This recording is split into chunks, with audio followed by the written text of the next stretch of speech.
Sadhgurunath Maharaj Ki Jai, and welcome to Jagadamba Reads the Holy Books of India, Ramayana13. As you may remember, Brahma asked Narayana to come to the earth and take care of Ravana, who was too much for the rest of them. Narayana listened to the words of Brahma and said, "Have no fear. I have made up my mind to be born in the world.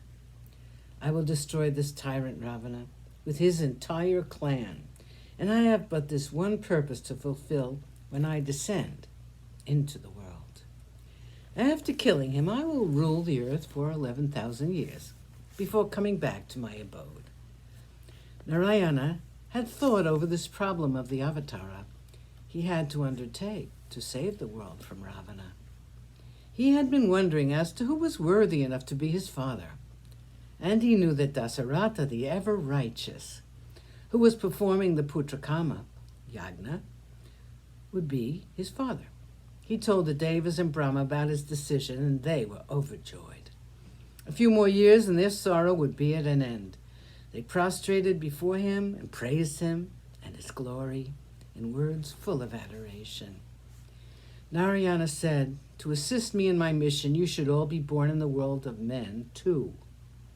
Ravana has forgotten to ask for immunity from monkeys and bears also. I would therefore like you all to be born as monkeys and help me when the time comes." 7. The birth of Rama. The Putrakama Yagna was almost drawing to a close. Everyone was watching, and all of a sudden the fire seemed to burn with an unearthly glow. Out of the fire rose a divine form. He was dark, and he was clad in crimson silk. His hair was tawny, golden, like a lion. He was wearing ornaments made of gold and set with precious stones. He was like the sun in radiance, and his arms were decked with bracelets of gold. A Chandra Hara adorned his immense chest, and his smile was as soft and charming as the radiance of the moon. The entire Yagnashala was illuminated by his presence. The king looked at him and stood with his palms folded.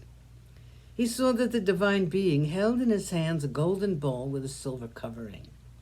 The celestial form spoke to the king in the midst of everyone. He said, "I am a messenger from the Creator, Brahma. I have been commanded by the gods to hand you this vessel filled with payasa. Give it to your queens, and they will bear you the sons for whom you have been aching for so many years."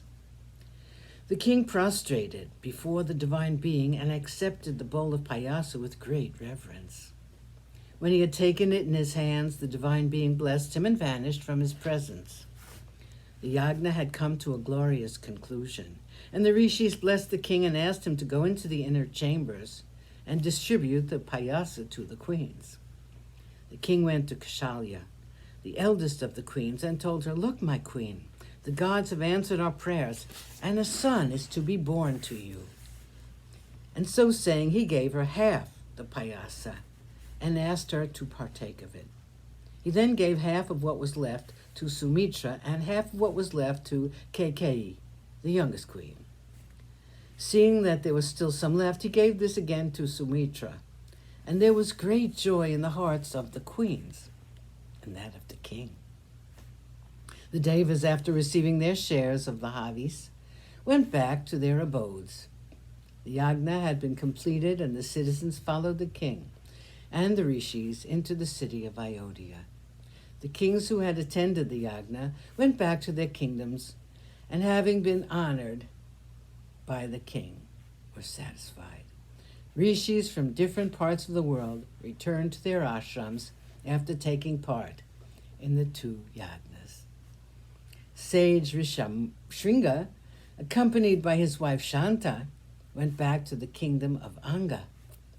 The king Dasaratha was happy in the anticipation of the births of the children. He felt that he was a god and not a human being. So great was his happiness. Sadhgurunath Maharaj Ki Jai. Thank you for coming. I hope you come again.